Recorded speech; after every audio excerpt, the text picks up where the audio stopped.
ایک دوسری بات جو آپ حضرات سے عرض کرنی ہے، ابھی ایک ہنگامہ چلا ہوا ہے یو سی سی کا full form uniform civil code کا۔ آپ جانتے ہیں کہ ہم ہندوستان میں رہتے ہیں اور ہندوستان 140 کروڑ سے زائد آبادی والا ملک ہے، بلکہ 1.5 ارب کی آبادی ہو گئی ہوگی، نیا جن گننا آئے گا 1.5 ارب پار ہو جائے گا، تو 1.5 ارب کی آبادی والا ملک ہے۔ اس ہندوستان میں ہر 100 کلومیٹر پر بولیاں تبدیل ہو جاتی ہیں، ہر 200-250 کلومیٹر کے بعد لوگوں کا کلچر الگ لگنے لگتا ہے، کھان پان الگ لگنے لگتا ہے۔ آپ کا کھان پان الگ ہے، 200 کلومیٹر دور پورنیہ ارریا ہے، وہاں افطاری میں مرغی چنا کھاتے ہیں لوگ، اور آپ حضرات کو دیا جائے گا مرغی چنا تو گلے میں اٹک جائے گا۔ تو ہر 200 کلومیٹر کے بعد کھان پان کا طور طریقہ، رہن سہن کا طریقہ چینج ہونے لگتا ہے۔ 50 کلومیٹر کے بعد آپ دیکھیں گے لہجہ بدلتا ہے، 100 کلومیٹر 200 کلومیٹر کے بعد الفاظ بدل جاتے ہیں۔ تو ہندوستان مختلف زبان بولنے والوں کا ملک ہے، ہندوستان میں مختلف کلچر کے بسنے والے لوگ ہیں، مختلف تہذیب کے ماننے والے لوگ ہیں۔ ہندوستان میں ایک بڑا طبقہ مسلمانوں کا ہے، جن کی اپنی تہذیب ہے، اپنی ثقافت ہے، اپنا کلچر ہے، اپنا دین ہے، اپنا اسلام ہے۔ یہ طبقہ قرآن و سنت کے مطابق زندگی گزارتا ہے۔ عیسائیوں کا ایک طبقہ ہے ہندوستان میں، وہ بھی 2-2.5 کروڑ ہیں، ان کا اپنا کلچر ہے، اپنی ثقافت ہے، اپنی تہذیب ہے، اپنی روایات ہیں۔ ہندوستان کے اندر سکھ طبقہ ہے، آپ جانتے ہیں ان کی آبادی 4 کروڑ 8 کروڑ کے قریب ہے، پنجاب کے علاقے میں اور دیگر خطوں میں۔ ان کا اپنا طور طریقہ ہے، اپنی وضاقت ہے، اپنی حیت ہے، اپنی تہذیب ہے۔ جو ٹرائبل علاقے ہیں، آدیواسی علاقے ہیں، ان کی اپنی تہذیب ہے، اپنا کلچر ہے، اپنی ثقافت ہے ان کی۔ ناگالینڈ پورب جائیے، پورب اتر جائیے، وہاں اپنی تہذیب ہے، ان کی اپنا کلچر ہے۔ تو الغرض ہندوستان بھانت بھانت کے لوگوں کا ملک ہے، بھانت بھانت کی بولیاں بولی جاتی ہیں، ہر رنگ و نسل کے لوگ یہاں بستے ہیں۔ دنیا کی تہذیبوں میں سے اکثر تہذیبیں یہاں پائی جاتی ہیں، اکثر کلچر پر پروان چڑھانے والے اور اکثر دنیا کے اندر جو کلچر ہیں ان کلچر کو اپنانے والے لوگ ہندوستان کے اندر بستے ہیں۔ چونکہ ہم لوگ ایک جگہ رہتے ہیں، سفر کا موقع نہیں ملتا تو ہم ان لوگوں کو نہیں دیکھتے ہیں۔ ہندوستان کے اندر ایک طبقہ ہے جو اپنے آپ کو ننگا ہونے کو مقدس سمجھتا ہے، ننگا چلتا ہے، اور جب ننگا چل رہا ہوتا ہے تو لوگ اس کو پرنام کرتے ہیں، اس کے شرمگاہ کو۔ ایسے بھی لوگ انڈیا میں ہیں۔ یہاں مختلف طرح کے عقائد کے ماننے والے لوگ ہیں، یہاں بے جان چیزوں کی پوجا ہوتی ہے، اور جو شرمگاہ ہے اس کی بھی پوجا ہوتی ہے، حتیٰ کہ جو سب سے خطرناک سانپ ہوتا ہے کوبرا، اس کی بھی پوجا ہوتی ہے۔ تو الغرض ہندوستان مختلف رنگوں میں بٹا ہوا ایک گلدستہ ہے، اور گلدستے کی خوبصورتی اسی میں ہے کہ اس میں ہر طرح کا پھول رہے۔ اگر تمام گلدستوں کے پھول کو ایک سا کر دیا جائے، سب کو لال ہی کر دیا جائے، یا سب کو گیروے کر دیا جائے، یا سب کو پیلا ہی کر دیا جائے، ہرا کر دیا جائے، تو گلدستے کی خوبصورتی ختم ہو جائے گی۔ ہندو کو لیجئے، ہندوستان کے اندر جو ہمارے برادران وطن ہیں اپنے آپ کو ہندو کہتے ہیں فخر کے ساتھ، اور آج کل وہ بڑا بیڑا اٹھائے ہوئے ہیں احیا پرستی کا، ہندوتوا کا بیڑا اٹھائے ہوئے ہیں۔ اتر کے ہندوؤں کا معاملہ الگ ہے، دکن کے ہندوؤں کا معاملہ الگ ہے۔ اتر کے ہندو لوگ شادی بیاہ کرتے ہیں تو 5 نسل تک گودر نکالتے ہیں، باپ کو دیکھتا ہے، دادا کو دیکھتا ہے، پردادا کو دیکھتا ہے، کہیں کوئی خاندان مل تو نہیں رہا ہے کہیں۔ تو یہاں اپنی روایات ہیں۔ دکن کے جو ہندو لوگ ہیں تو اپنے بہن کی بیٹی سے نکاح کرنے کو فخر سمجھتے ہیں، مقدس سمجھتے ہیں، بھانجیوں سے نکاح بڑا مقدس ہوتا ہے وہاں دکن میں، کیرل کے علاقے میں، حیدرآباد کے علاقے میں، مدراس کے علاقے میں۔ یہاں قبائلی آبادی ہے، آدیواسی کی آبادی ہے، یہاں قبائلی آبادی ہے۔ وہاں مرد بھی انیک شادیاں کرتا ہے اور عورتیں بھی انیک شادیاں کرتی ہیں۔ رپورٹیں آ رہی ہیں کہ ایک ایک مرد 59 شادی کیا ہوا اسی ہندوستان میں۔ کوئی مسلمان نام والا نہیں ہے، اما پوری دنیا میں کہیں کوئی مسلمان ایسا ہے جس کی 59 بیوی ایک وقت میں ہو۔ 4 شادی کی اجازت ہے، 4 شادی ہوتی ہے، ہاں ایک کو طلاق اگر دے دیتا ہے یا مر جاتی ہے دوسری شادی کرتا ہے۔ لیکن یہاں قبائلیوں کے یہاں خاص کر سنتھالی لوگ جو ہیں، جو جھارکھنڈ کے علاقے میں، چترا پلامو کے علاقے میں، گیا کے علاقے میں، جموئی کے علاقے میں، ان علاقوں میں ہیں آدیواسی جنگلی لوگ، تو ایک ایک آدمی 59 شادی کیا ہوا ہے۔ تو ان کی اپنی تہذیب ہے، اپنا کلچر ہے، اور ہر ایک طبقے کو اپنی تہذیب عزیز ہوتی ہے، اپنی تہذیب پیاری ہوتی ہے۔ اب ایسے گلدستے کو مروڑنے کے لیے اور گلدستے کی روح نکالنے کے لیے یا ایک مذہب کی بالادستی کے لیے یا ایک ڈنڈے سے سب کو ہانکنے کے لیے اگر کوئی ایسا قانون بنایا جاتا ہے تو ظاہر سی بات ہے کہ وہ ہندوستانیوں کے ساتھ ناانصافی ہوگی، بدنیتی پر مبنی ہوگی، اور اس کے پیچھے سیاست کے علاوہ ہندوستان کی بھلائی اس میں نہیں۔ ہندوستان میں اشوک نے حکومت کیا، بابر نے حکومت کیا، اکبر نے حکومت کیا، جہانگیر نے حکومت کیا، اورنگزیب نے حکومت کیا، یہاں انگریزوں کا دور رہا، اور پھر آزادی کے بعد اب تک ان تمام ادوار میں بڑی بڑی طاقتیں آئیں، سلطنتیں تھیں، پیسے تھے ان کے پاس، خزانے تھے، سونے کی چڑیا کہا جاتا تھا۔ تو ان لوگوں کی خواہش ایسی پگلی سنکی نہیں ہوئی کہ ہندوستان کو ایک رنگ میں رنگ دیا جائے، لیکن چند مٹھی بھر لوگ جو ابھی آ چکے ہیں قسمت سے اقتدار پر، وہ یہ چاہتے ہیں کہ ہندوستان میں ایک ہی تہذیب کو بالادستی حاصل ہو جائے، ایک ہی کلچر پروان چڑھے۔ تو انہوں نے UCC کا، یونیفارم سول کوڈ کا شوشہ چھوڑا ہے۔ اس کا مطلب یہ ہوتا ہے،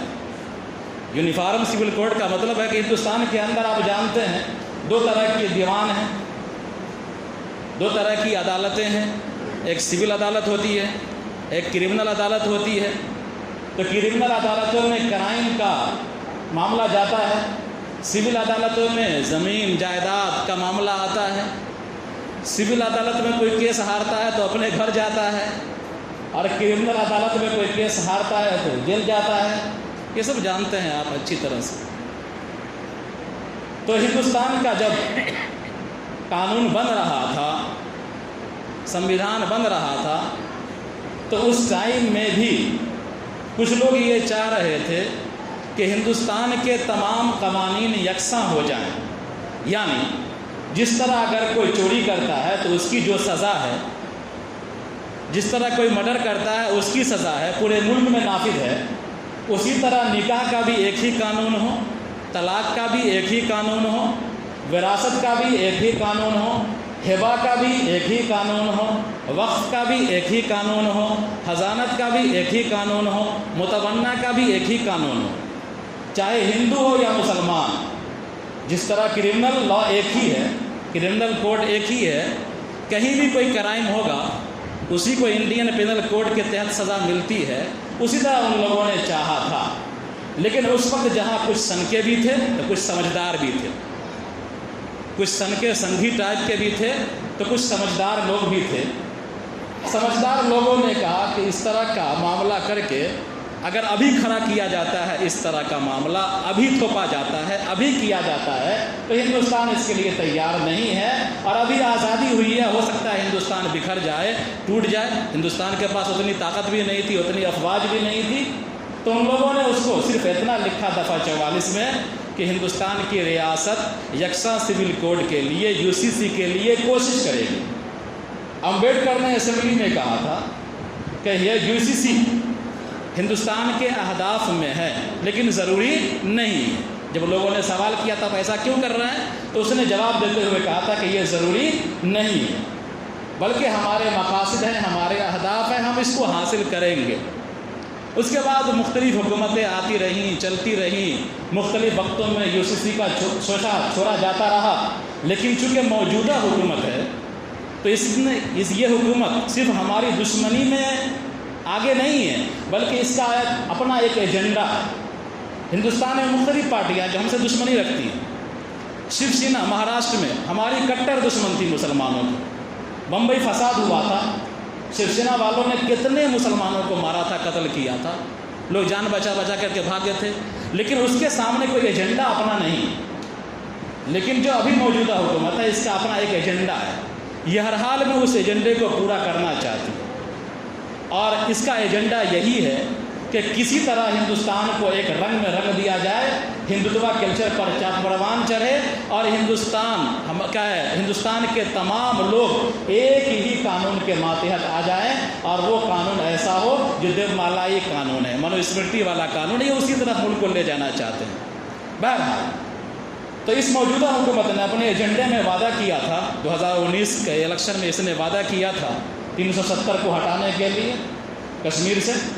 370 ہٹا دیں گے، رام مندر کے تعلق سے وعدہ کیا تھا کہ رام مندر بنوا دیں گے، اس کے بعد 3 طلاق کے تعلق سے وعدہ کیا تھا کہ 3 طلاق کی پارتا کو ختم کروا دیں گے، اور چوتھا وعدہ UCC کا تھا کہ یونیفارم سول کوڈ ہم لاگو کریں گے۔ بہرحال حکومت اس سلسلے میں اب تک تو ٹھنڈے بستے میں ڈالی ہوئی تھی اس کو۔ 2018 میں جو لا کمیشن ابھی ہے ایڈوائزری ظاہر کیا، مشورہ لے رہا ہے، اسی لا کمیشن نے 2018 میں اعلان کر دیا تھا UCC کی ضرورت نہیں ہے یونیفارم سول کوڈ کی، لیکن چونکہ یہ حکومت جب بھی دیکھتی ہے کہ ہماری کشتی بھنور میں پھنسنے والی ہے، یہ انتخاب ہمارے لیے مشکل ہو جائے گا، تو ایک جن بوتل میں سے نکال کر کے لے آتی ہے، اور اس جن کو پورے ملک میں میڈیا کے ذریعے سے ہکا دیا جاتا ہے بوتل میں سے نکال کر کے، اور سب کو بولا بنا کر کے تمام کے ووٹ اپنے جھولی میں ڈال لیتی ہے۔ بہرحال اس کا مقصد کچھ بھی ہو، وہ اپنے ایجنڈے کو پورا کرنے کے فراق میں ہے۔ لا کمیشن ہندوستان کے پارلیمنٹ کے تحت چلنے والا ایک ادارہ ہوتا ہے، وہ کمیشن بنایا جاتا ہے، اس کی ایک میعاد ہوتی ہے، ابھی میعاد کا ہم کو صحیح علم نہیں، غالباً 3 سال کی میعاد ہوتی ہے، اور یہ ابھی جو کمیشن بنا ہوا ہے اس میں مسلمان بھی ہوتے ہیں، سکھ بھی ہوتے ہیں، اور عیسائی بھی ہوتے ہیں، ہر طبقے کے لوگ ہوتے ہیں، پڑھے لکھے لوگ ہوتے ہیں۔ کچھ دن پہلے اس لا کمیشن میں طاہر محمود صاحب مسلمان بڑے اچھے پڑھے لکھے لوگ ہیں، وہ بھی تھے، لیکن یہ لوگ ہٹ گئے۔ 22واں جو لا کمیشن بنا ہے تو اس میں عام طور پر وہی لوگ ہیں جو سنگھی ٹریننگ یافتہ ہیں، جن کی دماغ کی کھوپڑی الٹی ہے، جو ہر حال میں چاہتے ہیں کہ حکومت خوش رہے ہم سے، ایسا کام کرتے ہیں کہ حکومت کے خلاف ہم نہ جائیں۔ ابھی کچھ دن پہلے اسی لا کمیشن نے یہ کہا ہے کہ ہندوستان میں جو غداری کا قانون ہے اس کو مزید سخت کیا جائے، حالانکہ عدالت یہ کہہ رہی ہے کہ اب اس قانون کی ضرورت نہیں ہے، یہ انگریزوں کا بنایا ہوا قانون تھا غداری کا، لیکن لا کمیشن چونکہ اس میں مسلمان کو پھنسایا جاتا ہے، اٹھایا جاتا ہے، غداری کا مقدمہ ٹھونک دیا جاتا ہے، 3 سال 5 سال 10 سال 20 سال جیل میں سڑتے رہتے ہیں، تو اس لا کمیشن نے حکومت کو خوش کرنے کے لیے یہ اسٹینڈ لیا ہے کہ ہندوستان کے اندر غداری کے قانون کو مزید سخت کیا جائے۔ تو اسی لا کمیشن نے کچھ دن پہلے یہ اعلان کیا ہے کہ ہم رائے لے رہے ہیں UCC کے لیے کہ یونیفارم سول کوڈ اس ملک میں لاگو ہونا چاہیے یا نہیں ہونا چاہیے۔ بہرحال اس نے اپنے ویب سائٹ پر اعلان کر دیا ہے، لوگوں سے رائے لے رہے ہیں، مذہبی تنظیموں سے، حکومت سے، اور دیگر ہندوستان کے اندر جو ثقافتی تنظیمیں ہیں ان تمام سے وہ رائے لے رہے ہیں۔ ہم لوگ کی بھی ذمہ داری بنتی ہے کہ اس لا کمیشن میں اپنا احتجاج ہم درج کرائیں۔ اس کے لیے امارت شریعہ نے باضابطہ ایک ایپ بنایا ہے، اس کا لنک شیئر کیا گیا ہے، اور وہ آپ کے موبائل میں مختلف گروپس میں وہ لنک موجود ہے۔ بس اس میں کرنا کیا ہے کہ اس لنک پر کلک کرنا ہے، کلک کرنے کے بعد جی میل کھلے گا، آپ کا جی میل پر ایک اوپر نشان ہوگا، اس پہ کلک کر دیجیے گا، جواب تیار ہے، وہ جواب لا کمیشن کے پاس پہنچ جائے گا، جس میں آپ کی طرف سے یہ کہا گیا ہوگا کہ لا کمیشن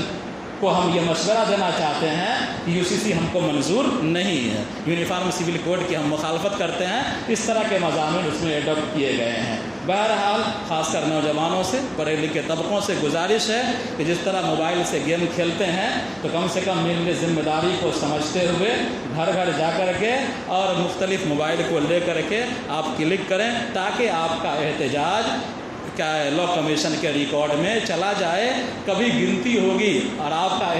تو دیکھا جائے گا کہ کتنے لوگوں نے اس کی مخالفت کی، تو ممکن ہے کہ ہماری تعداد بڑھ جائے، حکومت کی آنکھ کی پٹی کھل جائے اور بھی بہت سارے لوگ ہیں اس کی مخالفت میں آئیں گے کھل کر کے سامنے میں۔ ابھی کرنے کا کام اتنا ہی ہے، ہماری ملی تنظیموں نے ابھی ہم کو اتنا ہی کام کرنے کے لیے کہا ہے۔ اللہ تعالی ہم سب کو صحیح سمجھ عطا فرمائے۔ ربنا تقبل منا انک انت السمیع العلیم۔